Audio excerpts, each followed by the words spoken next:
Welcome back to our Investor Fact Series, video 7. Let's jump right back in where we left off. So now we are going through expenses. So here you're going to detail out all the expenses. We have real estate tax, and we are basically making sure that we show a 1% increase in the tax as taxes continue to go up. You're going to have your insurance.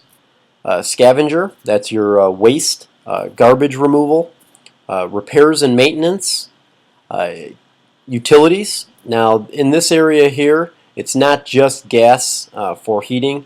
On some properties, you might be paying for electric, you might be paying for water, you might be paying for gas, any kind of utility, that would be right here.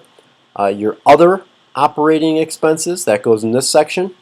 Replacement reserves. This is very important to make sure that you are budgeting for this. You want to put 3% aside of your rents, and what that's for is so that you're prepared for anything.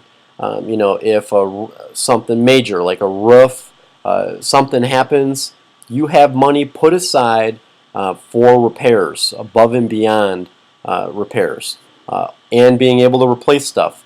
You might have a unit, someone moves out, and you want to be able to, put some new appliances, fix it up a little bit, something that's above and beyond, normal wear and tear. So this way you're calculating it each time, and then you have your management fees. Management fees are traditionally about 5%. I've seen them get as high as 10%, but the more rent that you are collecting, the bigger the project, the lower the percentage on the management fees. Now, if you're ever examining a rent roll, and all of this stuff will be in there in your income and expense sheet, and you do not see one of these columns, that there's no numbers in there. So if there's no numbers in there for a management fee, make sure you add it in, and you have to recalculate the numbers. Don't rely on the seller's numbers. You need to create your own numbers to be able to find out what the actual expenses are. And even if you're planning on managing this property yourself, you still want to include management fees, because someday you may not want to manage it yourself, or when you try to sell the property, whoever buys it, they might want to hire a manager. So you always want to account for it. And plus, this is also a good way, especially if you have partners or anybody who's ever managing the property, they get to keep the management fee.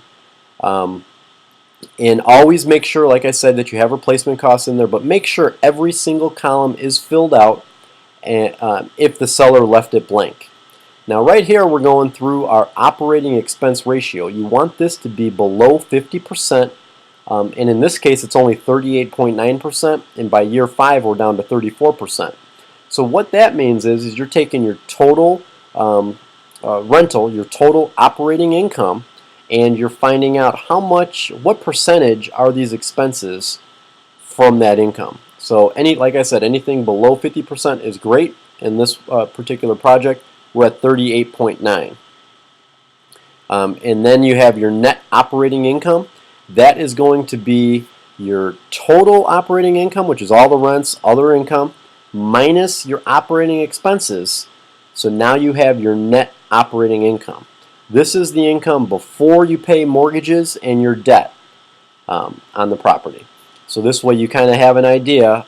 You take your rents, you pay to keep the building running and open, and if you paid cash for this whole property, that is your net profit. So that would be your profit if you didn't have a mortgage on the property. All right, stay tuned for our next video, and once again, remember, follow us on all of our social media.